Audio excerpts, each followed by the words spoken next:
Hello and welcome to the final day of my 13 days of Halloween movies. We have reached the big day 13. I have been teasing this as a big video for the past 2 weeks and here we are. I'm going back to the original format. One video reviewing 13 movies that are new to me in the horror/Halloween genre. I have found that I love watching and talking about horror movies, and as the 1-year anniversary of my YouTube channel, I went big for this project, so sit back and enjoy as I talk about 13 new movies not yet covered in the previous 12 days. Stay tuned for a ranking of all 25 movies at the very end. Last year, I went through the movies as if I was watching one a day and then threw it all into one video, but I can't really do that this year, so if I call them days, forget about it, I didn't do that. Anyway, I'm starting this off with what feels like an obvious inclusion, with Sean Cunningham's Friday the 13th. Seeing as it's the 13th day, just so happened to land on a Friday, please do not go fact check that by the way. Unfortunately, I was rather bored by this movie. It just moved so slow for the first portion of its runtime, introducing the audience to boring teenager after boring teenager just to kill them off without much fanfare or development. I was really struggling to attach to any of these characters at all. I went in expecting a fun, comedic camp slasher, but I didn't really get any of those elements. It was supposed to be the fun summer movie after all, but nothing fun happened. The first half of this was just a plodding chore to get through, and the second half wasn't good enough to make up for that. Not every movie needs to be an over-the-top thrill ride, but I need something. Slow-paced horror can work. Just a couple days ago I talked about Soul Survivor, a very slow-paced movie steeped in thrill-ridden atmosphere. But Friday the 13th just doesn't have that feeling, it doesn't have the vibes, never managing to build tension. I never got in sync with what was going on, the movie never presented itself as scary to me. There were some fun kills in this, like the arrow through the neck being brutal, the final fight between Mrs. Voorhees and Alice was fun, Alice felt desperate to survive, and the fight felt real. Easily the best part of the movie, with a satisfying final kill. Alice isn't the best final girl in horror history, but she was fun enough and worked. I think one of the most interesting aspects of this movie is how the series having a wider cultural impact makes this movie have a twist ending. Back when the movie came out, audiences were presented a classic whodunit. Which of the kids or other characters is committing the murders? The movie wanted you to think it was Steve, dropping lines about his family and other sus things he was doing, but I know the Friday the 13th franchise. It is Jason, the boy who died and came back to get his revenge. But that just isn't the case with this reveal in this movie. It is Jason's mom who ended up doing it all. There was a moment where I remembered the opening of Scream and connected the pieces right before the reveal. But it is fascinating how if you have a person new to these movies, watch this one, they would just naturally assume it is Jason doing the murders because of course.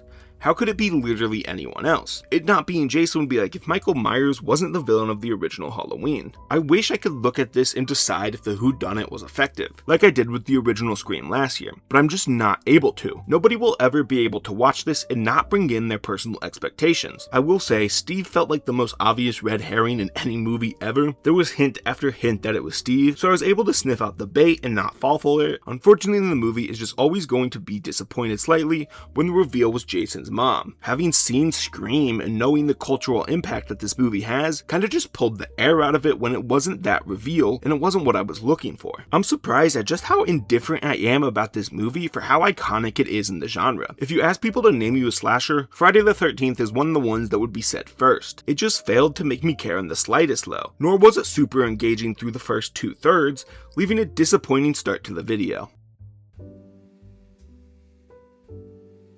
Back on day 5 of this project, I talked about pro wrestlers versus zombies and how it wouldn't be the last Roddy Piper movie I covered, and I'm here to rectify that injustice of a bad movie with what will hopefully be a good one. One of the all-time horror masters directing, I'm talking about John Carpenter's They Live. I have a very hot and cold relationship with Carpenter as a director, to be honest. The Thing is one of the best horror movies. Scratch that, one of the best movies, period. Then I watched Big Trouble in Little China and found the movie to be incredibly mid. I eventually started to make the list for my first 13 days, and the easiest inclusion on the list was the OG Halloween. It was maybe my hottest take from that video, which I also shit-talked Hereditary in. I think Halloween is a terrible movie and I can't buy into the stakes. There's one larger reason I will touch on later as well. So I went into this one unsure what I would get. The director had spanned from 5 to 1-star movies. I enjoyed They Live. It had some of the elements that makes The Thing so good. Carpenter's style, the suspense of not knowing who you can trust. But unfortunately it has the absolute absolute worst parts of Halloween too. That is the tendency to play the main theme, the iconic musical sting, over and over. The same 4 seconds of song are repeated ad nauseum. Halloween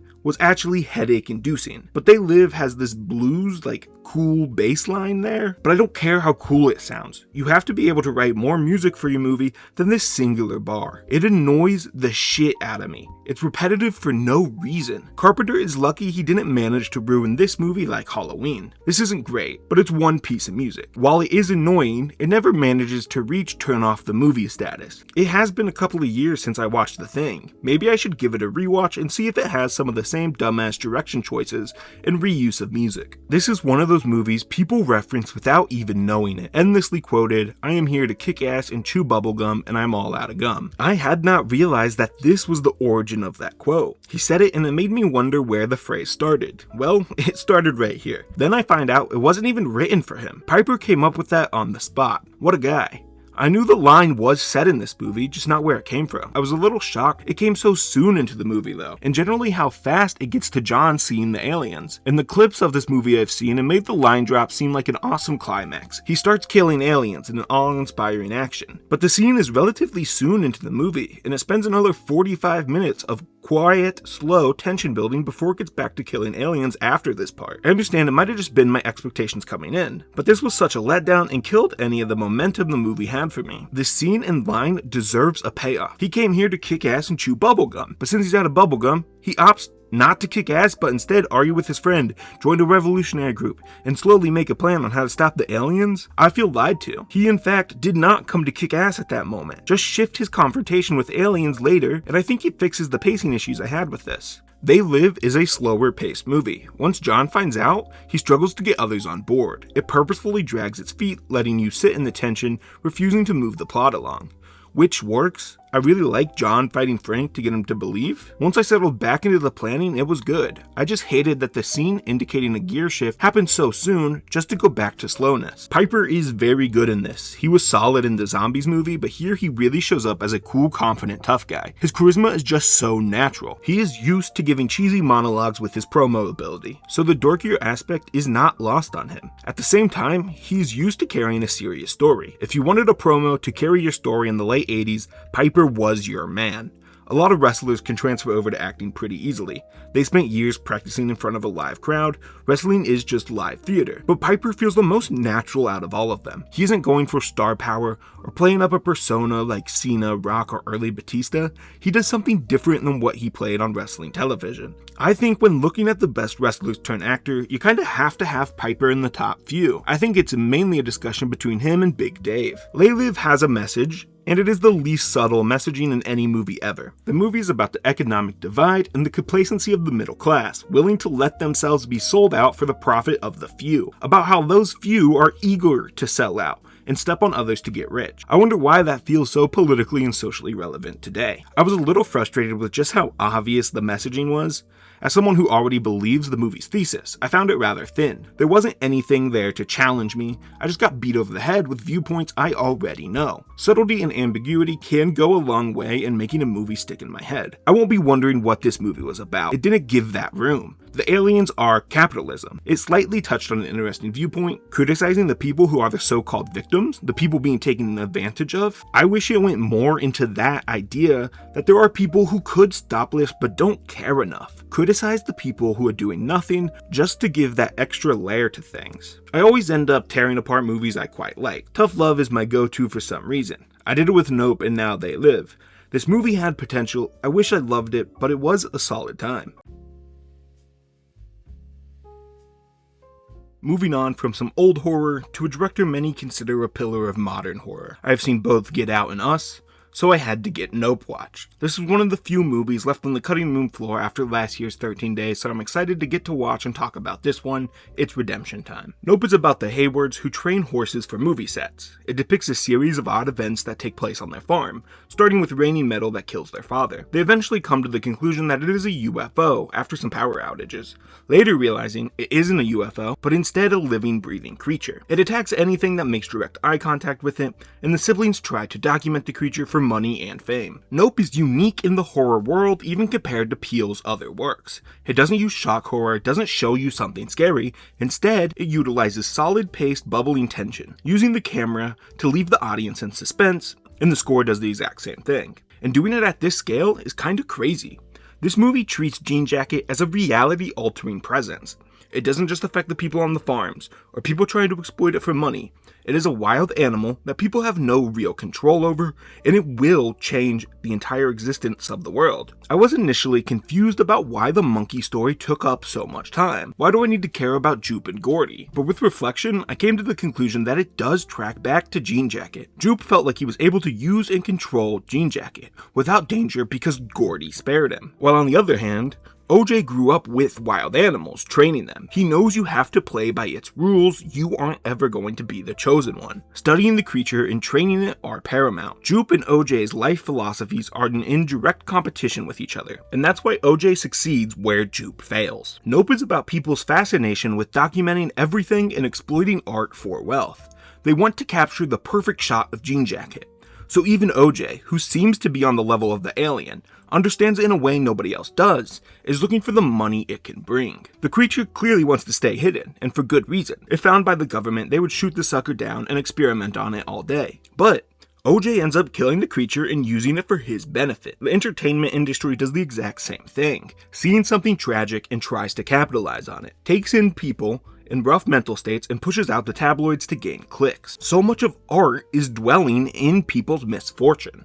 Even if you as the artist are the one experiencing that, you turn your pain into art for money. It is human nature to look at the car crash, and that's what Nope presents, even going so far to put a TMZ reporter trying to steal the fame away towards the end of the movie. This movie might just be too funny for its own good, which sounds ridiculous, I know, but Nope is working at such a large scale, a serious tone throughout, that the jokes almost take me out of it. Peele has masterfully built up the tension, established the stakes of potential death going into the final mission, only to have OJ and M do the funniest handshake in the world. Every interaction with Angel is comedy gold. They just really nailed all the jokes in this. If another worse director tried to juggle these two tones, they would likely fail. But Peele manages to effortlessly take me from laughing out loud to head in my hands due to fear. And I think that does come from his comedy background. Daniel Kaluuya plays the quiet, brooding Western protagonist perfectly. OJ is a reserved character that can't be easy to nail down, but Kaluuya does bring some depth to such an introverted character. I also loved the chemistry with Keke Palmer, who did great. Their siblings' dynamics were off the chart, the banter felt too real. At this point in his career, I guess I would call Peele one of the modern masters of horror. I don't think he has enough time under his belt to compare him to the likes of John Carpenter or Alfred Hitchcock, but the man clearly has an eye and talent for this genre. He was able to make Nope feel like blockbuster cinema, a must-watch spectacle. He has 3 unique movies under his belt, and Nope might just be his most impressive venture yet. I hope he keeps expanding on his works. He's one of the most exciting directors working today. Time to talk about a movie I loved from one of the most exciting directors working today.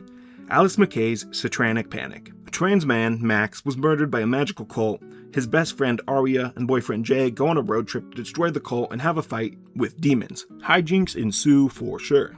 On the trip, they meet Nell, who Arya starts a relationship with and is secretly Max's sister. The person behind the magical cult is Max and Nell's dad, who's trying to rid the world of trans people for taking away his so-called daughter, and seems to have some problems with his own identity. This is my second movie from McKay. The first was 2024 T-Blockers. In my yearly award show, it went on to get quite a few nominations, including Best Director for McKay. It was also number 11 in the Best Picture lineup. I find McKay to be such a fresh voice in movies, and I'm extremely impressed by how much she has done with the limited funding and how young she is. I feel like some Letterboxd reviews kind of infantilize McKay, saying it's only good for the budget, have a sense that they are applauding the kid for trying. I want to be clear. I think McKay is far more than trying, she is soaring. Her movies have a little student film feeling, but she is young and doesn't have the budget. That is okay. Chazelle had a film like this too. What matters is her style of direction, the way the movies look, utilizing colors to its fullest, the neon filtering, the sounds, the action being shot is different from how you normally see it. Each movie of hers is undeniably hers. She hasn't subscribed to the typical. As time goes on, I find myself increasingly drifting towards uniqueness in movies. If a movie does something different, I will remember it. and that's what she does. The best of the technical work in this movie, in my opinion, was the songs. The characters weren't just singing, they were performing. The lighting focused on them. The cinematography elevates it, making it feel like it was treated as a stage performance. It is so refreshing to see this young queer artist out there making the art they want, never sanitizing it or pandering to cis people. I will always be on the train that minorities should be making movies for themselves. Ignore the people who don't get it. The example is this movie never felt the need to explain trans people in any way. It just kind of assumed you knew. Horror has some pretty deeply queer roots. One of the biggest and earliest horror movies, Murnau's Nosferatu, was him looking inward and using his fears and anxieties that being queer gave him. All throughout horror history you see the signs.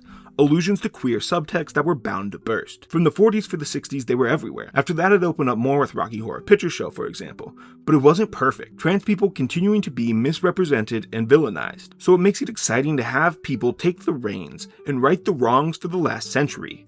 Queer people have hidden for too long. I love Alice McKay and her career so far, the voice she has carved out for herself, the neon colors soaked queer storytelling. She stands as truly unique in horror for a reason. I am so excited to watch wherever her career takes her. The plot of this was incredibly solid, largely about found family. Arya and Jay's relationship, Max's relationship with the two of them. But I think the idea is most present in the Arya-Nell relationship. They supported and cared for each other, but they weren't necessarily easy decisions. Nell was kind of stuck between the two sides. Her friends, and Arya, or her dad. And Nell ended up having to help kill her dad. And she made the choice to side with her friends over family. It speaks to the experience of so many queer people. For some people, blood doesn't mean family, and Satranic Panic plays that flawlessly with the people you find, your friends, being family. It also touches on self-hatred and how it will end up eating you to the point of harming others. The big villain has his own problem and talks about wishing he could be trans but he just can't, the internalized transphobia. This movie has a lot to say about the queer community. It does touch on some of these more negative things, but it is mostly good. The heartwarming message at the center of this shines through. Cassie Hamilton as Arya was so good, a standout in horror protags and delivered every line with everything in her. I would love to see her in more stuff, she was just that good in this. This movie is not scary, and I think that only made it better. When you have magical demons who are summoned and other silliness trying to go serious would make a clash of tones that it wouldn't hit, I don't think you can really go from performing these songs into serious horror. Instead, it leans into the comedy and the fun that could come with horror.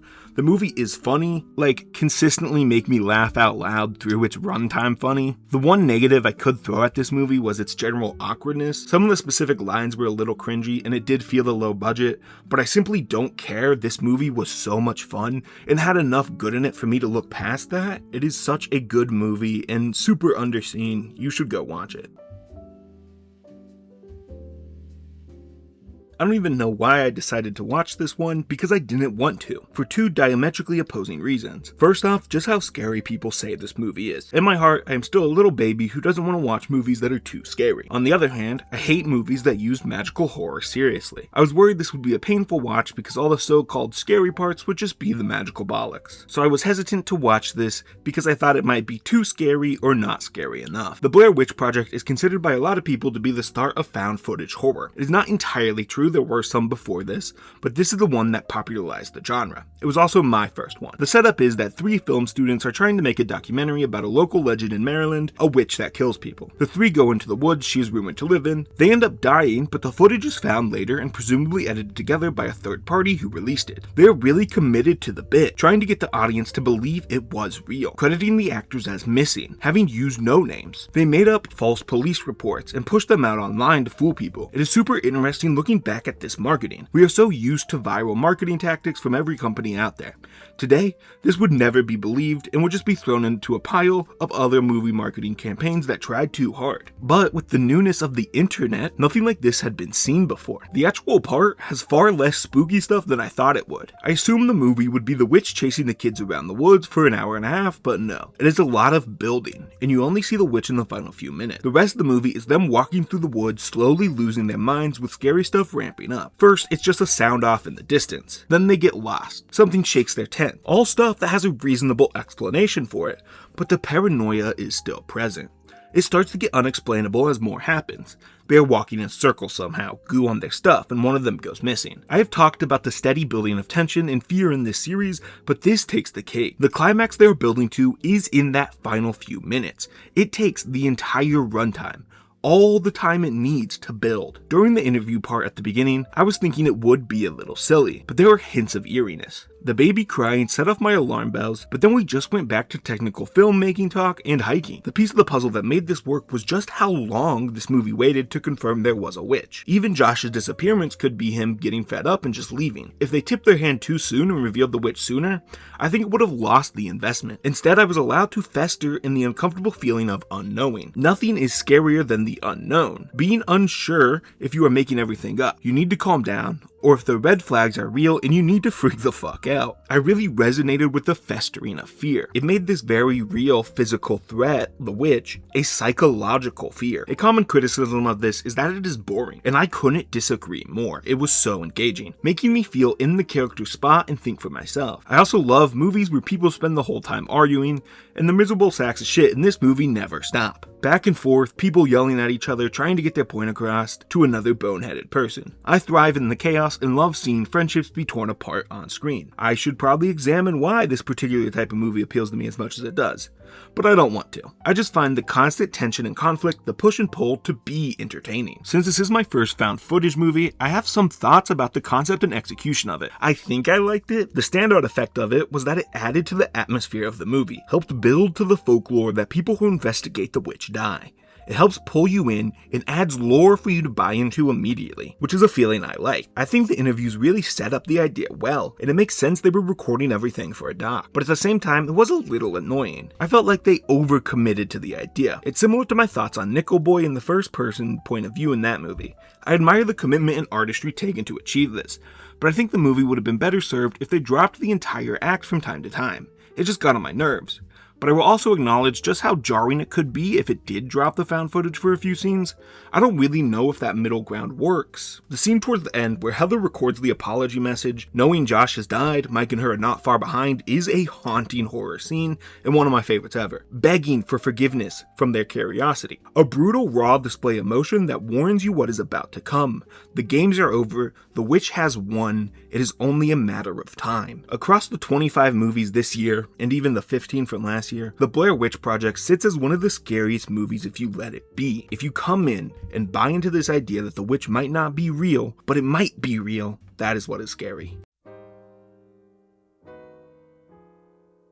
I'm about to travel back in time to the greatest 4 years of everyone's lives. Hello, and welcome to the high school portion of the movie. I am talking about a trilogy of movies focusing on high schoolers. They aren't a traditional trilogy. They've got no relation to each other at all. Instead, 3 completely unrelated movies, all happening to take place around a high school-ish. The first one being Clown in a Cornfield. With an expanded number of movies this year, I decided I could add 2 new horror movies. The first being Weapons, which I discussed on day 3. Now I tackle the worst of the 2. But hey, there have to be good movies out there with a 2.6 on Letterboxd, so I needed to check for myself. This movie is about Quinn and her dad moving to a small country town that recently had their main economy driver factory burned down, and a clown starts to appear to rid the town of its troubles by murder. This is the second clown movie this year. I have to remind you, my great-grandpa was a clown. My opinion is the only one that matters. If you disagree with me about this movie, you are wrong. This movie is split pretty perfectly into 3 sections. The first is Quinn trying to acclimate to her new friend group and dealing with her struggles, introducing the characters and Frendo the clown as the murderer. The middle section is when a party goes wrong because Frendo shows up, but not just that, there is more than one Frendo. It's the kids running for their lives, desperate to survive. In the final act, Quinn and her boyfriend Cole are brought to the factory where the group of clowns reveals themselves to be the town mayor, sheriff, teacher, and other adults from around the city.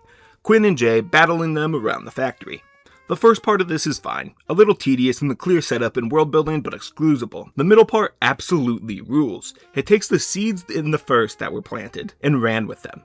Made the teenagers even dumber, and one of my favorite movie scenes of the year with Quinn and her friends running away from the group of clowns. It was tense, had some great kills and close calls. They argue. I love when people have dumbass arguments just for the sake of it in movies, and this is another one. A dude shotguns a clown and then offers to suicide bomb himself to save his friends. It was an action-packed, great 20 minutes of movie making. The chaos of the whole situation really shined through. The kids not knowing what to do. The sheriff comes to arrest Jay and leaves the girls behind to fend for themselves. At this point, I didn't really consider if it was the sheriff, but I definitely should have. Then comes that final act. The action here is fun. Quinn and all her attempts to survive. The factory is a great setting for the final part of a slasher movie. However, I hate the overarching plot. The friendos were a lot of the town's adults, claiming their motivation to be how much the town has gone to shit over the years, targeting the teens because they believe everything is the kids' fault. They don't work hard enough or care too much about appearances. Typical boomer shit. I kinda hate this, and it's very passionate.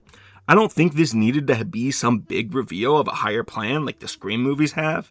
It took the air out of the movie and turned into a meaningless generation war we have seen over and over. Not just in movies, but in life. I immediately partially checked out at that point. Even Quinn killing a dude with a cattle prod just didn't feel the same as before. The adult's motivation is even dumber than I stated too.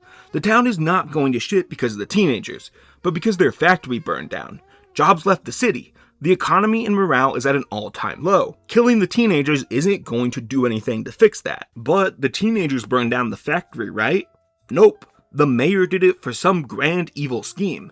So not only is it played out beyond belief, but it makes no sense at all. I still believe clowns on their own are not scary, and I really don't know why people think they are. Why does everyone just kind of agree they are? A clown with a knife is scary, but that's because of the knife, not the clown. Clowns are just people in a funny wig and makeup. I can't fathom why they have become such a staple of the horror genre. I do like this movie gives a reason for why the killer chose a clown though. It was the mascot for the company that owned the factory, so the idea is to evoke the ghost of the factory coming back and taking revenge on the kids who burnt it down. But wait, they didn't. I guess just because people didn't like clowns for some reason. I almost don't even want to talk about the actual end of this because it will piss me off too much, but I will. Quinn goes off to college and finds a Freddo Jack-in-the-Box in her bags. She throws it out the window, to which it opens. For some reason, they felt the need to set up a possible sequel with magic resurrection clowns. They had a perfectly good, grounded slasher here. No spooky magic bullshit in it. Only to throw out all that logic and stakes in the final few frames. Infuriating. I was vibing really hard with this. The most horror movie characters some horror movie characters have ever been. They were stupid. I got to point at the screen and tell the characters, no, don't do that dumb thing. Then they would go and do that dumb thing. I wouldn't call it high art, but I am higher on this than most. At 3 stars, maybe bordering on a 3.5. I just think it could have really soared had it not overcomplicated the ending. It still gets the Dawson seal of fun enough though. It is sophomore year in our high school trilogy. Everyone knows it's the best year of high school, right? Also, trigger warning, this review will mention sexual assault briefly. I will have a timestamp for the next movie in the description and on screen. Slumber Party Massacre is about a group of high school seniors having a slumber party while one of their parents is out of town. The new kid who lives next door was invited but can't go because she has to watch her little sister. A serial killer, Russ Thorne, escaped from prison. Now, since this is a slasher movie with the word massacre in the title, you can probably guess what happens next. They slept safe and sound and nobody died. This movie is very efficient. It knows how to get the job done. It starts, doesn't bother with tons of setups, gets to the murdering and trying to survive. It does not overstay its welcome, no repetitive action or stalking, keeps the runtime compact, and it flies by because it is fun. And that is what matters at the end of it. A movie can be technically bad. This one isn't, but you don't need to be quote unquote good for a movie to be good. They order pizza, find the delivery guy dead, and just eat the pizza on top of his corpse. Like, come on, how can you not like that? It was funny throughout, then had a very satisfying final fight. Not just one final girl, but 3 of them. Killing Russ with a machete of all things makes it really badass. This movie is covered in theming and analogy, particularly with the male gaze and objectification of women. The high school boys spy on the party. The killer's final monologue is pretty clearly a rape analogy. Everything else the killer does too. He watched and took pleasure in this far more than most slasher villains. Michael Myers isn't seen smiling and relishing in his success, but you get that with Russ. He doesn't hide behind a mask or unrealistic motivation. Russ is scary, because he is realistic. He represents the worst of misogyny, taking it to its peak. Russ believes he is entitled to these girls just because. Takes many real-world fears of women and puts them on screen. It laid on the phallic imagery of the drill a little thick, really beats into your head that the drill represents a dick, but that doesn't overshadow the meaning. Just a slight grievance of how clearly laid out it is, but I also understand the other side, a feeling like they had to make it obvious or dumbasses wouldn't get it. There was a nudity scene of high schoolers in this. It felt a little similar to when I talked about Carrie last year, how there was no real need to show this nudity, it was just for the creepy audience members who want an excuse to look at high schoolers naked. But there is a clear difference with this movie. Carrie has this air of godliness to Carrie. The movie treats her as more pure than everyone else, a special person. But in Slumber Party Massacre, nah, these are just some real ass characters, and the nudity fits in with the critique the whole movie is going for. It wasn't nudity for the sake of it, but to make a statement about other movies like Carrie. It did feel a little weird though. Also, just how well-rounded the characters are also helps chip away from that mythical feeling that Carrie had. They were real humans that felt fleshed out, not just something to look at. Superseding any piece of this movie that made me feel slightly uncomfortable was the team that made this movie. Written by Rita Mae Brown, directed by Amy Jones. That's two women, well-established feminists. The movie had enough goodwill for me to just ignore any of the ickiness I felt throughout. It's not a big enough of a feeling for me to challenge the women on their statement. I just can't not mention it. A fun fact is that Amy Jones left being the editor of E.T. to direct this and doesn't regret it at all. I think it's very neat that she left a massive movie for this relatively unknown one and is satisfied. I will always appreciate artists going for smaller work and getting the job done and enjoying it. Do the passion projects that are gonna make you happy. When women get the chance to direct horror movies, it is always fascinating. Women are exploited through every genre of movie, but it feels extra exploitative in the horror genre for so much of the history. So somebody coming in and flipping the script is great to see, criticizing so much of the genre. I also think there is some criticism on the way men act around other men, and how the machismo stand-up for your women thing is so often thin and meaningless. Reading the movie as an allegory for sexual assault, I see how the men were utterly useless. The girls' boyfriends ran away and left them behind at the house. I connect that to how some men react when a close woman to them experiences assault. So often men don't back the women up. They stay friends with the abuser or run away from the idea of having to confront the attacker like they did in the film. If you are this far, I'm proudly preaching to the choir, but men need to hold each other accountable and stand by women with these problems. It is a very minor layer of the movie, but I think it is there and I like that a lot. This movie has so much to examine and talk about. I could go on and have discussions with people about this one. Beyond that, it is a pure fun slasher horror movie.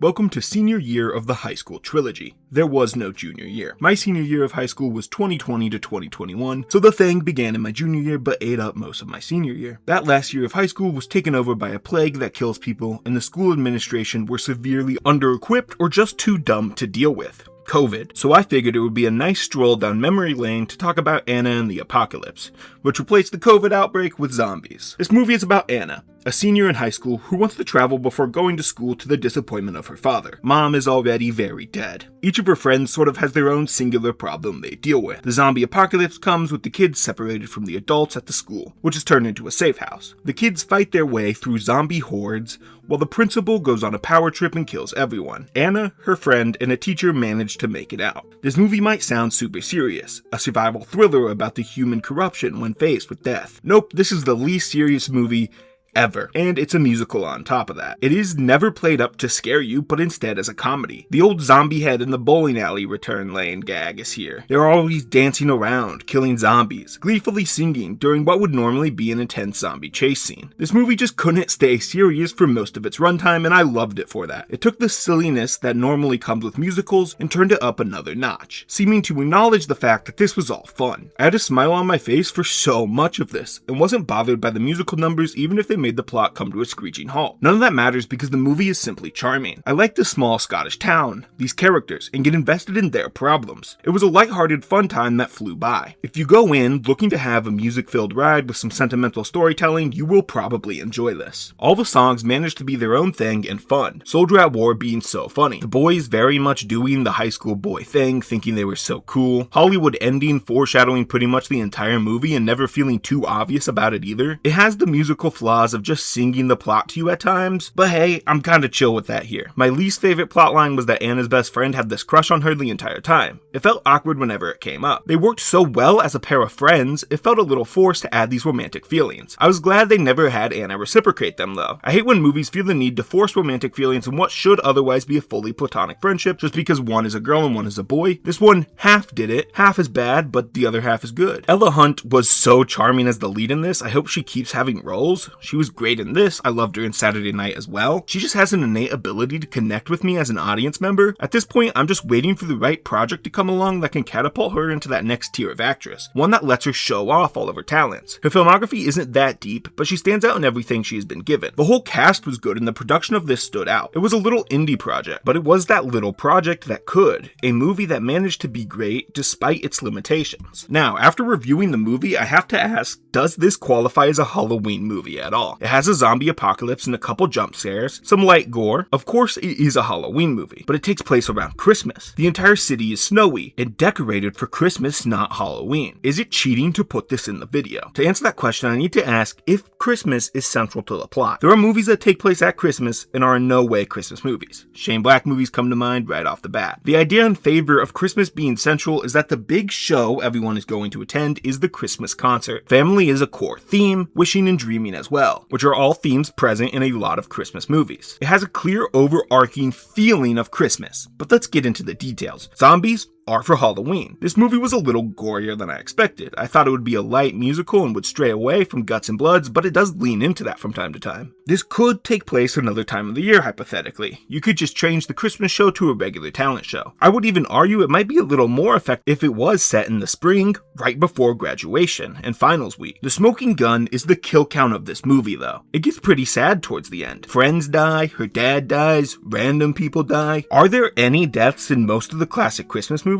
Rudolph doesn't have a triple-digit kill count last time I checked. Frosty has never murdered anyone to my knowing. Even the ending of this, she doesn't get to go reconnect with her father in the end. He dies. That is why it is horror, and horror works for Halloween. Christmas is about happiness, and Anna and the Apocalypse is anything but that. The second half of this starts to pile up the emotions and pull on the heartstrings heavy. These kids go through some real emotional turmoil, unsure if their parents are even alive. They need to get to the school through danger and rely on each other. One of the kids is abused at home. They get killed off one by one, in a dying moment taking on a zombie horde before dying themselves. It was a bummer, but I loved it. It was so fun and silly, and then the more serious parts hit. The vibe shift was dramatic, but it worked. It did more than the fun, wholesome time I painted it as. This year, I put 4 pure zombie movies into the project, and this is the second one I've talked about so far. But it is the only one out of those 4 that doesn't solve the pandemic by the end. The other movies introduced the zombies, had them for the runtime, and ended on a group of people coming in and killing them. But this didn't. All this did was have Anna and the gang escape the school. I really like that. Makes her search for a life outside of her little world hit harder and raises the stakes. Zombies are a permanent problem. They're not just a plot for this little movie. Anna and the Apocalypse thoroughly surprised me.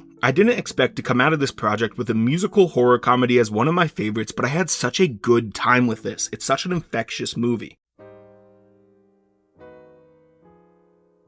I will admit, this movie felt a little similar to Anna and the Apocalypse, and also a later movie. To peel back the curtains, this was originally not planned to be part of the series. I added it after I'd watched most of the other movies. Anna made me think of this one, and people love it, so I had to check it out. But overall, I was pretty disappointed in Shaun of the Dead. I have a fundamental problem with this movie, and it's that it isn't funny. I chuckled here or there, a slight grin a time or two, but nothing that was comedy gold in my opinion. My biggest frustration is that it felt like it was doing the same 5 running jokes and putting them into the ground. The one dude not really being his dad, their bromance, David liking Liz, Shaun being a failure. These are the only jokes the movie makes. It could rarely make a joke and leave it alone, not to come back to it. They had to do it 4+ times. It got so annoying. It felt like they wanted a certain number of jokes a minute, but couldn't actually come up with that much material. Got a little lazy and started to copy and paste. I wanted more meat on the bones. There were some highlights comedy-wise. Diane using David's leg is some good prop comedy, although only one Molotov cocktail really pales in comparison to the dozens that we saw in The Cat. A movie doesn't need to be funny to be good. I mean, a comedy does, but we'll move on. but there's more wrong with this than just it not being funny. The pacing and lack of emotional sticking point bugged me. This movie took ages to get to the actual zombie stuff, like 30 minutes. It was teasing it under your nose. Tedious attempts at character building and pointlessness were just all over the start of this. I should have liked the building of Ed and Shaun's relationship, but there was not a single payoff. Shaun is repeatedly held back by Ed and sticks his own neck out for Ed, who does nothing in return. Ed is a non-helpful loser through and through. I don't think his final act redeems him because he had no choice. A sacrifice means you give something up, but Ed was already bitten. He was turning into a zombie either way. He did the actual bare minimum there. Then he ends up being kept around in Shaun's shed for years, being dead weight around Shaun for the rest of their lives. It was such an unsatisfying resolve to the tension. Shaun learns nothing. He continues to cater towards Ed's every need for the entirety of their lives. When I rated this one, I gave it a solid 3 stars, but since writing this and thinking about the movie, I'd lower that down to probably a 2. I just didn't like the movie. It could be that Anna and the Apocalypse did the silly zombie takeover thing better than this did, and I watched them so closely. But I'm just amazed at how much I didn't like this movie. It should be something I did. As I am recording, I'm only now noticing the name is a play on Dawn of the Dead, because Shaun and Dawn sound alike. That's a little cute, funnier than most everything in the movie. I avoided talking about some aspects of this movie to avoid overlapping with other movies. I'm adding back in the one that got cut to make room for this. I'm a little disappointed in this movie. I wish to move on to something a little more meaningful and that I can talk about more. So this is our only double header day of the video. So I kicked this movie off the list for Shaun of the Dead, but added it back in for fun. The add-on movie last year was one of my favorites. In all of its late 70s glory, I am talking about Phantasm. I have to shout out a video that made me aware of this movie. Last October, as I started to watch horror movies, I saw a video from a creator I'd watched some videos for. He posted a Halloween special. Thorgy's Arcade made a video building a hypothetical roster for a horror fighting game crossover. He went through and detailed who all would be on the roster and included the tall man from Phantasm. So I put the movie on my radar for this year's 13 days. They are 2 great videos from a guy who clearly loves horror, and I'd recommend you watch them. It inspired a lot of what I did in that first video, the way I started my journey. The longer I've gone on, I've found my own way and sort of moved away from some of it, but without his video to help show me what is possible, I don't know if I would have finished that first one. So go check out a YouTuber way bigger than me, Thorgy's Arcade. This movie is about 13-year-old Mike and his older brother / guardian Jody. More specifically, when a mortician starts to kill people and haunt the town. He is dubbed the Tall Man because he's really tall. The tall man starts to stalk Mike, who has to convince Mike that they are in danger. They, along with Reggie, plan to put a stop to the tall man and enter his mausoleum and endure some wacky death traps. Reggie dies, but the brother manages to trap the tall man and kill him. Or do they? The very last scene is Mike waking up from sleep to Reggie, who tells him Jody died in a car crash a week ago. Yep, another dream-filled movie where you can never really tell what is happening. My initial thoughts to this were pure resentment. It was all a dream is the lamest way you can end a movie. However, the entire movie felt like a dream throughout its runtime, so it doesn't cheapen the stakes as much. The tall man is a magical guy, and the stuff they go through is not grounded. It lessens that impact of the end. I don't love the dream feeling throughout either. I just found it a lot more of this stuff to be meaningless random magic. I didn't see a through line with the tall man, no cohesive image to him. One moment he was disguising himself as a woman to murder people. He was supernaturally strong,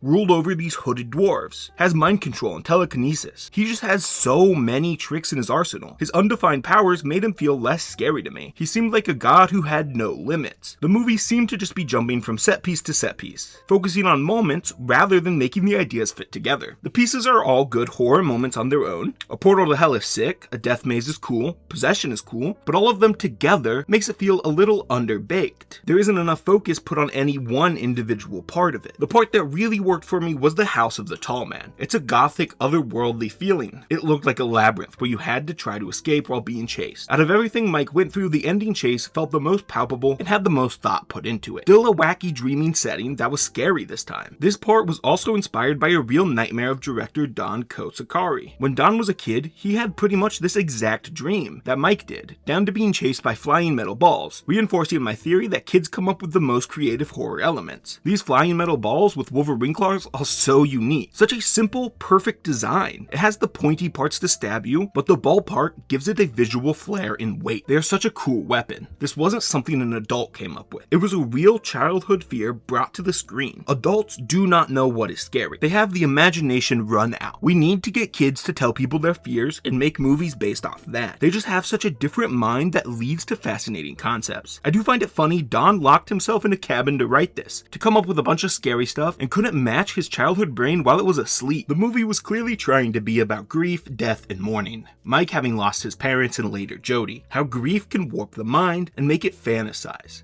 How fear can drum up entire worlds in your mind. The tall man being a clear allegory for death itself. Mike makes this alternate dream world where him and Jody can team up and fight against Jody's death. Beat it and be happy. The entire time, the tall man is chasing Mike. It isn't just about his own fears, but the fear of losing more people around him. However, I don't think it fully works in that way. I just don't feel like Mike actually cares about Jody at points. We aren't given enough time with the two of them being happy or building their relationship for me to invest in it. The original cut of this movie was 3 hours long. But they sensibly cut it down, maybe a little too much, to a solid 90 minutes. A lot of what was cut was the character building, which I think was a dumb decision. I don't see why you can't cut a couple of the horror scenes that don't fit the movie's vibe to add in the investment between the boys. I know a lot of people like this because it reflects their experiences with grief, so they don't need the connection between the two, but can empathize with Mike's feelings on its own. I think it comes down to how you as an individual see death, how you grieve. I think I have gotten to the point where grief like this doesn't connect with me. To a younger audience, they see death as extremely scary. Earlier this year, my uncle passed away, and I've never found myself thinking about what if he was still around. His death upset me a lot, but I feel like I have gotten to the point where the idea of someone dying isn't foreign. I'm not scared to confront the death of others, because I have done it and I can do it again. I know that the overwhelming feeling of grief isn't permanent. The wound might not ever fully heal, but it will get better. I more so grieve about missed chances in the past, how I could have spent more time with somebody, rather than how they will be missed in the future. And that's what Phantasm focuses on, it feels like. And it's also built on not knowing how to accept death, due to the lack of experience as a young person would have. I could totally see how somebody that was younger would feel seen in this. I have just gone through that phase, talked with friends about grief, talked about it in therapy. I really don't know if I've explained my thoughts well here. The wording is so hard to get right. I do have anxiety around people dying. Of course, I'm saddened by deaths, but I'm not scared of it. Just don't think I'm a psychopath who doesn't care about others. So if I can try to summarize my thoughts, I'm scared of people dying, but not the concept of death. I have to cut myself off here, or I'm just going to go around in circles trying to put my thoughts into words. Enough talking about my philosophy on the idea that everyone will die someday. I'm going to talk about something a little bit more fun. There are so many times in this movie where Jody tells Mike to stay put and don't move. Jody has to do something and he wants to make sure Mike is okay. And not a single time does Mike stay put, but Jody's strategy never changed. He just says, stay put, and then leaves. It drove me mad. I don't know how to wrap up this segment. I'm actually shocked at just how much I had to say about this movie. After I watched it, I spent a couple days thinking about it and didn't even know if I would have enough thoughts to justify putting it in the video. I was looking for a replacement to come in this spot, but I sat down and started writing, and it turned out to be one of the longest sections of the video. It provoked a lot of thoughts in me. Just the same, a decent chunk of the thoughts were in opposition to what the movie was proposing. If you strip away all the overanalyzing that I've done, it comes out as a fine-ass horror movie with a great villain performance. Recently, there was a trend going around TikTok, film, Twitter, Reddit, and similar spaces. It was ranking the works of Jordan Peele, Ari Aster, and Robert Eggers. I had unfortunately watched every Aster movie before this project. I finished Peele's filmography in this one, so I figured I should check off one of my unwatched Eggers. I will get to my rankings later on, but I'm going to talk about The Witch a little bit first. A Christian family is kicked out of their community because the father offered a new interpretation of religious texts. They set up a new farm and home in some secluded woods. The oldest daughter, Thomason, a young teenager, doesn't want to leave. She also wants to break free from her own family. The family have a goat named Black Phillip. One day, Thomason is playing with the newborn baby who disappears. This starts to tear the family apart, the others accusing her of being a witch, while fighting their own sins and confronting their mistakes. Turns out that goat I mentioned was the devil, like the actual biblical interpretation of the devil, I think. The dad drives a lot of the religiosity despite not following what he preaches. A bunch of deaths happen because witches and the devil go. In the end, Thomason begs the devil to accept her with no other choice. I am going to go through my ranking of these 3 modern horror directors because I think it is a little fun. I have not seen The Lighthouse, so that is not on the list. There will only be 10. First, The Northman. Second, Get Out. Third, Nope. Fourth, Us. Fifth, Nosferatu. Sixth, The Witch. Seventh, Midsommar. 8th,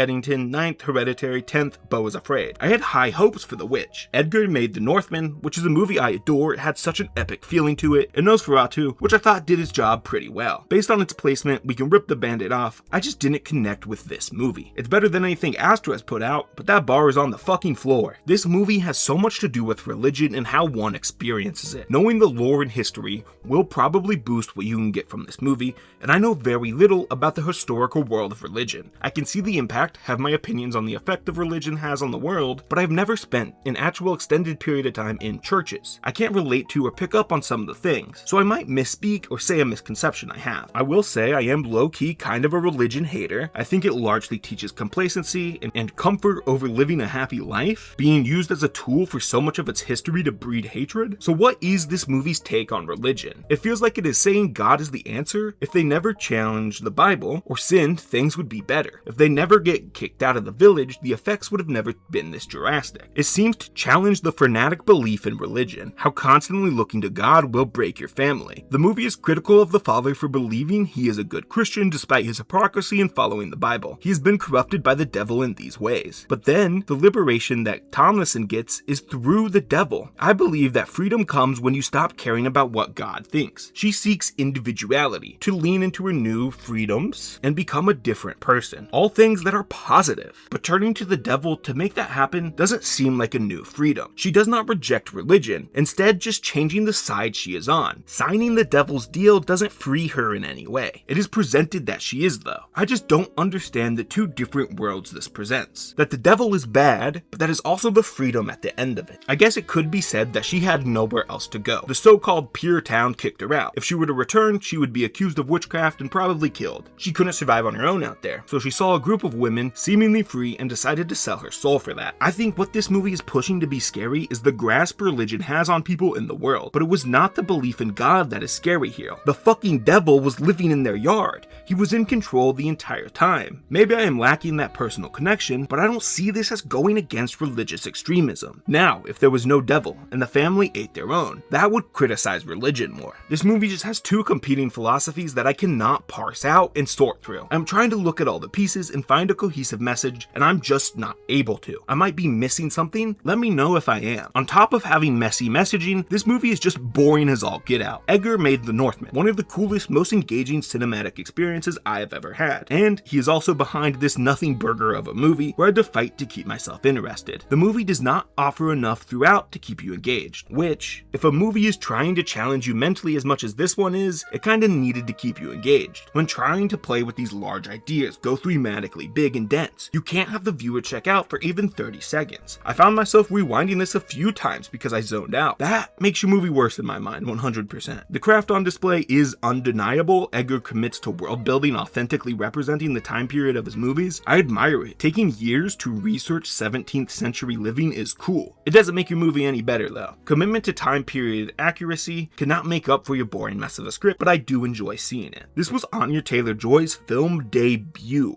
She had never acted in a movie and then came out and carried this heavy of a performance on her back. She was 18 and got to show horror beyond comprehension, a fear and self-assuredness to her character. Like, she's so good on her first try. I love her. She was such a promising talent from the very start. I am very curious how this movie will sit on a rewatch. To give insight into my headspace when I watched this, I knew these videos would take me time, so I watched a couple of the movies months ahead of time, then spent some time away from the project and came back to it with The Witch. This was the first one I watched in the big spree, so I don't think I was fully in the spooky mood for this quite yet. It was early in September. I had just watched K-pop Demon Hunters. I don't know if I was ready for it, hadn't entered the world yet. I think there are other movies on here that I've talked about positively that I would have seen a little differently if I wasn't in the horror mindset, so The Witch might need a redemption round at some point. I've also heard of several people who felt similar to me on the first watch, but fell in love with the movie on the second. Maybe it will click next time. I went into this thinking it was going to be an extremely bad movie. I saw an old creature flick and assumed it would be schlocky horror that went for the lowest common denominator. But hey, it's a movie about a giant alligator, so I might as well give it a try. Marissa wins a baby alligator pet, names him Ramon. Her father flushes him down the toilet. He stays living down there for 12 years, all while he sustains himself off discarded bodies of animals from a genetics mutation lab. The lab is trying to synthesize a gross substance, and since Ramon eats the dead bodies, He ends up eating the growth formula and becomes a massive alligator, 36 feet long, and skin that is almost indestructible because of it, which makes him a very hungry boy, so he happens to eat some people. Detective David teams up with Marissa, now a grown scientist, to track down the monsters and put a stop to the hunger-fueled rampage. While a little wacky, this isn't the most out there plot to a creature feature ever. The original script is way funnier and crazy. It had Ramon being addicted to beer, and the beer is what made him grow so much. It was going to be more of a screwball comedy, clearly. I think they went in the right direction, making it more serious and focusing on the environmental themes this has. I was pleasantly surprised at the pro-environmental messaging this pushed. So often with these creature movies, it is man versus nature, kind of leaning into the characters having to fight off animals or the environment. But Ramon is merely a product of human mistakes, how greed made people disregard animals in the world. He was flushed away to begin his life, then forced to survive on genetically mutated animals. If he wasn't an alligator, his story would be overwhelmingly played as tragic, but instead, the movie focuses on criticizing the humans who make the growth shots, playing around with the laws of nature just for the sake of their bottom line and wallets. As I said, I wasn't expecting a good movie, so I was pleasantly surprised at how elegant this take was on how humans are destroying the earth. And then, yeah, the big-ass alligator's pretty cool as well. There is action throughout, and most of it is cool and engaging. How could you not be a little scared by the alligator the size of 2 cars? Take a second and visualize that for me. Picture a normal alligator. Now picture 2 cars. And size the alligator up. That's bigger than the room I am in. The tension writes itself. It is also a brick house that eats people whole. The best kill of the movie, in my opinion, is when he eats a dude that locked himself in the car. The CEO of the company that made Ramona this way locks himself in a car. He thinks he is safe, but nope, Ramon breaks the car open and rips the guy apart anyway. The whole rampage through the wedding was incredibly satisfying. During the shooting of the movie, the animatronic they made malfunctioned a lot, causing them to have to pivot and find unique ways to shoot certain parts of the movie. One of the solutions was to use miniatures, a little prop alligator on tiny grass and tiny little buildings. It did take me out, because there was a point it was painfully obvious they were using minis, and it kind of just distracted me, which really sucked, because when everything worked, the movie was cooking and did make these action scenes good. One of my biggest takeaways from this is how amazed I am that Ben manages to be a likable protagonist. Off the top, he is a cop. That makes me dislike you right off the bat. Then at best, he is borderline misogynistic, and at worst, he is just misogynistic, which is bad. He does the man in the workplace speaking down to a woman thing, taking a long time to actually listen to Marissa and take her seriously, which I don't like. But he does come off as likable in totality. It's actually a miracle. He changes his way towards the end of the movie and actually starts to work with Marissa, which helped him not be as unlikable as he should have been, and it comes down to the charm Robert Forster brought to the role. He seemed like the kind of person you could sit down and vibe with, approachable. It also helped that in the movie he was kind of a different cop. He worked hard and wanted to get down to business. There was a scene where he was begging other cops to go and investigate the murder alligator, and they just wouldn't help him. They had their own stuff and didn't care about it. The heart, the urge to help, is what makes him even more likable. It also comes down to what he wears. Most of the other cops wear uniforms, while he is dressed up in more street clothes. I don't want to hand wave misogyny, but it is kind of light misogyny, and it was the 80s. If you have watched enough of my channel or know me, you would know my views. I'm not a misogynist, but Ben seems pretty chill to me, so this one gets a pass on that. And all that comes down to Robert Forster, who had not yet established himself. He would later go on to be a close collaborator of David Lynch. He brought an everyman relatability to this movie as lead. During filming, he was dealing with balding in real life and suggested leaning into it, and they went with it. The balding is a minor through line, making the character that much more of an everyman. I have to give all the credit to Robert for making this dude likable. This movie had a tie-in board game when it was released. I thought it would be cute to get a copy for the video, but then I checked eBay and saw a listing at nearly $400. The joke would have barely been worth it at $4, so I didn't do that. This movie gets a lot of comparison to Jaws, but I haven't seen that movie, so they had no effect on my viewing. This was a fun movie that had some of the thrills you want out of a creature movie while still being conscious about the world at large. Everything came together to make a cute little watch that was seemingly unfortunately lost to time.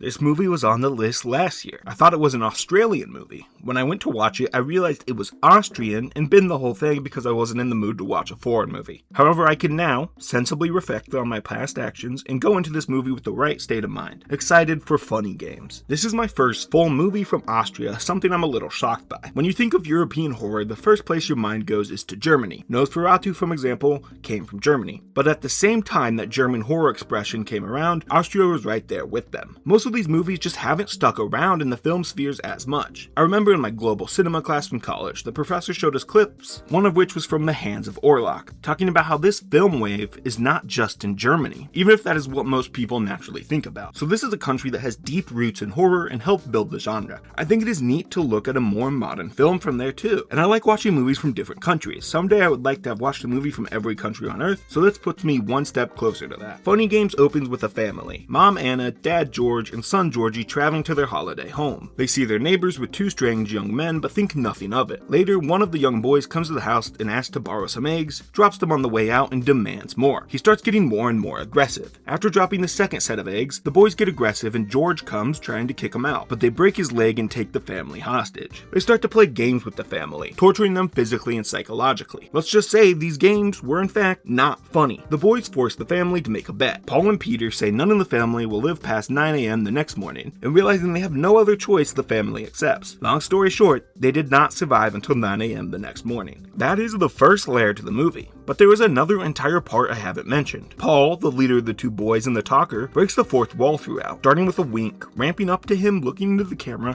and having a conversation with the audience. So not only does this exist as a home invasion movie, but it also is a meta one that enters our world and makes the viewers a part of it. I don't think this is trying to make a statement per se, but it is definitely trying to challenge ideas you might have about horror movies and your relationship to movies as a whole. Funny Games is a frustrating and hard watch at times, uses what we know about movies against us. There is an assumed cinematic language we all speak. You understand that movies have a slight formula, but Funny Games exists to challenge that. The boys are abrasive, and you are going to root for the family. There is no redeeming story for Paul and Peter, no hint of likability. During one point, they explain why they are doing this. Peter is fat and sad. His mom never loved him, so he seeks this out as a remedy for being dumb. Then it changes that they're addicts looking for money, only to land on the fact that they enjoy it. There is no real motive, no why offered, making you as an audience member uncomfortable. If they don't want anything, there's nothing the family can do to get out of this. You realize the entire situation is the game. The boys are setting the rules. But even more than that, the movie itself is a game. The director, Michael Haneke, is playing with you. He is Paul and Peter. Paul is his conduit. As they make the bet in the movie, Paul turns to the audience and asks who you think is going to win. The natural assumption is the family will win the bet. But Paul knows that and assures you he will win. However, where I feel a little lost is that I just believed him. Right here, what I heard is what I thought would happen. In most movies, the good guy wins. But in almost every movie, the main character wins. This movie is about Paul. He was going to be the one succeeding in the end. I feel like the movie tipped its hand a little bit here, and it was to the detriment of the rest of it. I never believed in any of the lucky breaks, the almost getaways the family had. Turned it from frustration to just forcing me to watch the spiral coming, with no doubt of what was happening, which I enjoyed. I just think it was different from what the movie wanted you to feel. Funny Games hit me differently from most reactions I have seen, and that comes down to my personal relationship to horror. I found myself having so many hot takes on beloved entries in the genre, and really riding hard for some lesser beloved movies. What others see as scary, I see as dumb a decent amount, and vice versa. Part of this movie is about the glorification of violence in movies and how horror audiences crave it and have come to expect it. The movie frustrates you only showing glimpses and not letting you into the action. The prime example being when Peter kills Georgie. It's the first kill of the movie. We the audience don't get to see it. Instead, we follow Paul into the kitchen where he makes a sandwich. The movie points out that people were probably disappointed for the way the events unfolded. I felt like the movie was trying to be cheeky, expecting you to react and think a certain way, but at some point along the road, I fell off that line of thinking. I didn't want the gruesome violence, and think watching Paul during this time could be a genius move in any horror movie. I don't go into horror movies looking for violence, so the call out fell a little flat. Expanding on the fact that the movie is a game, Michael is playing with his audience during the climax of the movie. Peter and Paul make Anna recite a prayer. If she does it perfectly, she will decide if she or George dies first. She shockingly does it. Paul starts the monologue, which allows Anna to grab the gun and shoot Peter. A little moment of triumph, suggesting the tides have turned and the family are gonna make it out. Paul frantically looks for the TV remote and rewinds the movie itself to grab the gun before Anna. This movie is openly mocking its audience at this point, breaking every wall possible.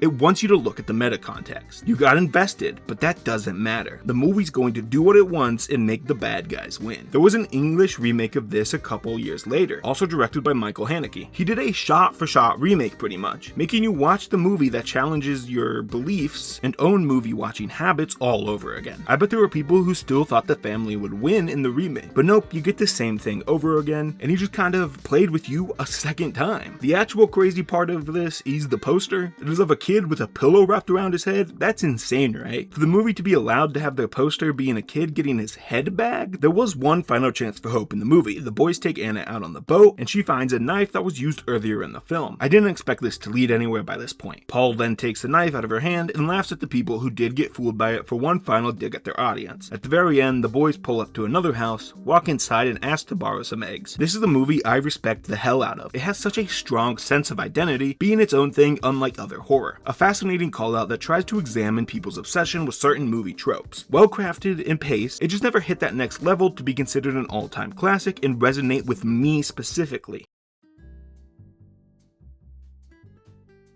I've already talked about 2 movies showing the onset of a zombie apocalypse, so what's a third at this point? How could I leave this off the list? It is one of the most iconic horror movies out there. It seems like the most fitting option to end this long journey on, Night of the Living Dead. This is the OG zombie movie. Barbara and Johnny go to visit their father's grave. They get attacked by a zombie, where Barbara gets away and escapes to a nearby farmhouse with 6 other people seeking refuge. Ben tries to board up the house, killing the so-called ghouls. There's a couple with a young daughter who was bitten by the monster, and another couple there as well. They listen in to the TV and radio reports that there is a similar spree of events all across the eastern coast of the United States. Ben devises a plan to get medical supplies, fill up his truck with gas, and get everyone to a safe house. That plan fails. The couple dies. Ben returns. The dad tries to steal a gun, but gets himself shot in the process and dies next to his daughter, who turns into a ghoul and eats his dead body and then kills her mom. Johnny comes back and ends up killing his sister. Ben takes safety in the basement for the time being. I said the word ghouls throughout that description because that's what they're called in the movie. It never said the word zombie, but this is what kicked off how we see zombies today. The slow-walking, flesh-eating, brainless undead. The origin of the word zombies come from West African slaves brought to Haiti. The slaves spiritually mixed with voodoo culture to create the idea of a person being revived by a sorcerer who has complete control over them. The slavery parallels are there. Mindless labor at the demand of a master, representing a loss of free will. That is where the term is believed to be started, and it kept that connotation for a while until this movie made it a sweeping change in what people believe are zombies, taking away the magic, the person controlling the zombie, and adding in the apocalyptic part. Zombies are such a large subsection of horror, and it would look totally different if we didn't have this movie. I'm also thinking about my grandpa. This dude didn't know what a zombie was for like the first 35 years of his life. Before my readings for this, I had assumed zombies were as old as the other horror mainstays, but my grandpa had gone and been in a war and got married before they were around. Makes the movie feel both super old and very new. There are several phases to this movie. The start of the outbreak, Ben hunkering down the house, the arguments on how to survive, and the escape plan gone wrong. I really appreciate how little time this movie spends setting things up. They get to the graveyard and the zombie action starts, frantic right from the jump. This leads nicely to the house and introducing Ben, switching to him as the main character because Barbara is in shock. Each section of this transitioned into the next so smoothly. It really didn't feel as sectioned up as this. The pace moves steadily, and like a lot of movies on this list, the length comes in at around an hour and a half, so it never overstays its welcome. The beginning scene felt like true sibling behavior. They spent the whole time bickering, hazing, and making jokes, pretending they didn't like each other. Then as soon as shit hit the fan, Johnny throws himself in front of the danger for Barbara. Like, yeah, I will argue with my siblings all day, but we have each other's back for the stuff that matters. That transitions into Ben as the main character is a smart one. He shows up as the hero and keeps his smarts in honor. He is a very likable character that I started to root for more and more as the movie went on. Duane Jones plays a calm panic so well, clearly trying to keep things together, trying to stay calm but also freaking out. His likability made the end hit all that harder. After Ben locks himself in the cellar, the army comes to clear out the zombies. Ben stumbles out of the cellar and is shot by the army thinking he is one of the zombies, tossed into a pile and burned. All that work wasn't worth it. It was an emotional gut punch that knocked me out. I was not expecting it to be as simple and cruel as that. Left me floored going into the credits. One of my favorite movie endings ever. So haunting and draining to end it all on that note. There is a point in this Ben uses a Molotov cocktail to fight the ghouls. This use is better than Shaun of the Dead, but not as good as the cat. So that is your official Molotov cocktail ranking for this series. The part of the movie where everyone is in the house arguing about what to do reminded me of Sinners, a movie I do like but had one main complaint about. It was that we spent such a small amount of time in the bar trying to figure out how to escape. It was my favorite part, but Night of the Living Dead scratched that itch I wanted from that. A group of people stuck in a building with creatures surrounding them, each having their own personal interests at heart, having to figure out who is looking out for the interest of the group versus self-preservation, not knowing for sure who you can trust, looking down the barrel of an inevitable seeming gun. It is like a tea kettle boiling that will burst. So while it's the third onset of a zombie apocalypse movie in this video, it is so tonally different from the other two, which treat zombies as a punchline for the most part. Night of the Living Dead makes the hypothetical apocalypse scary and serious. There is no room for fun, you must be terrified. If Anna and the Apocalypse is the least serious movie ever, this is on the opposite as the most serious. One of the ways it manages to give that feeling is with the radio and TV broadcasts. It mirrored real-life tragic reports, giving the movie a gravitas. You know how TV news shows report on a tragedy, so just copy and paste it into this movie. It did feel a little bit like an info dump, a lazy one, a way to give answers to the questions the audience might have, but it mostly worked, but I didn't mind it due to the presentation and staging. It is so much more creative than traditional narration. This movie was impressively radical for the time, an African-American lead, intentionally black and white, so many bloody deaths, and a movie with a negative conclusion. I have to assume this movie would have been a shock to the general moviegoer back in 1968, and I just love it for taking that stand at such an early time. One of the craziest aspects of this is how it almost never happens in this form. George Romero and John Russo started writing the script wanting to make a horror comedy about aliens. After realizing they didn't have the budget to make a convincing spaceship, they pivoted. This icon of horror that has defined a building block of horror-based pop culture would have been a silly comedy about aliens if these dudes had more money and weren't as restricted with their filmmaking. I loved this movie. It's one of the old movies that live up to the hype and even exceeded the expectations. A perfect cap to this project.